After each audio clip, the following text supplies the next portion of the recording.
Pagkagising ko nga sa umaga, lumabas ako at tiningnan ko yung drum kung may tubig ba kasi ang lakas-lakas ng ulan kahapon. So ayan nga, nandito nga ako sa labas at napuno naman tong isang drum. At may dalawang drum pa na ginaganito rin namin kasi nga hirap nga kami sa tubig. Ito namang isa puno na rin. At bago natin tingnan yung isa, tingnan muna natin tong sitaw namin dito. Ayan, namulaklak na siya. Hindi siya kagaya nung dati na wala talaga siyang bulaklak at mga dahon kasi nga sa sobrang init. Buti nga ngayon ang ganda-ganda na nila. Sino ba naman kasi ang hindi gaganda kung nadidiligan ka palagi, 'di ba? Pati nga yung mga damo, ang bilis din nilang tumubo kasi nga nadidiligan din sila. O, wag masama ang isip sa pagdidilig. At ito naman yung isang drum, ayan nakalahati na siya kasi nilagay ko doon sa tub yung tubig niya.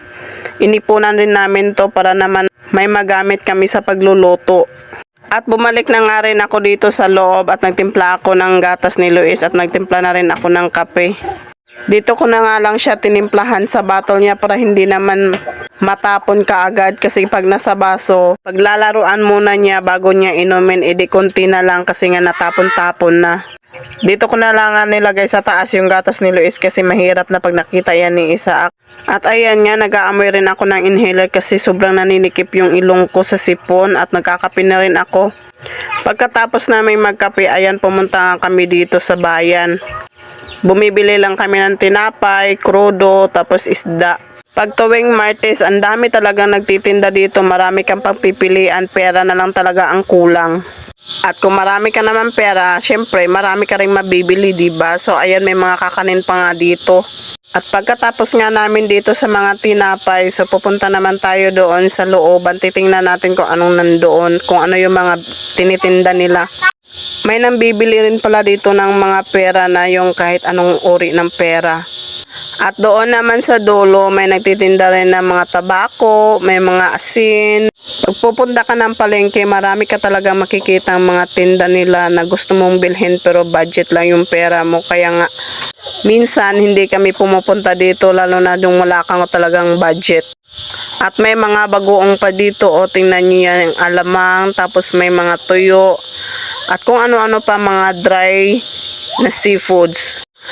May hinahanap ako dito na yung isang balot na mga kamatis, ahos, bombay. Pero wala na ako makita dito na isang balot na tag 20. Hindi ko alam ba't hindi na sila nagtitinda. O diba, pag nandito ka talaga, kung wala ka talagang pera hanggang tingin ka na lang. At dito naman sa side na to, dito nagtitinda yung mga isda, tong iba't ibang mga uri ng isda. Ang sarap nga dito bumili yung pang isang lingguhan na kasi sa isang linggo, isang beses lang silang nagtitinda dito ng ganito. At habang naghihintay kami kay Jangre kasi nga bumili pa siya ng krudo, ayan, naglibot-libot muna kami dito hanggang dumating kami dito sa mga prutasan.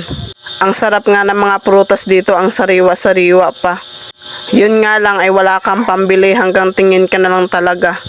At bumalik nga kami doon sa may mga isda at nakita ko to. Hindi ko alam kung anong pangalan nito. Para siyang lato pero parang hindi naman. Pero para siyang lumot sa dagat. Sabi niya, hindi ko alam kung anong pangalan nung binanggit niya.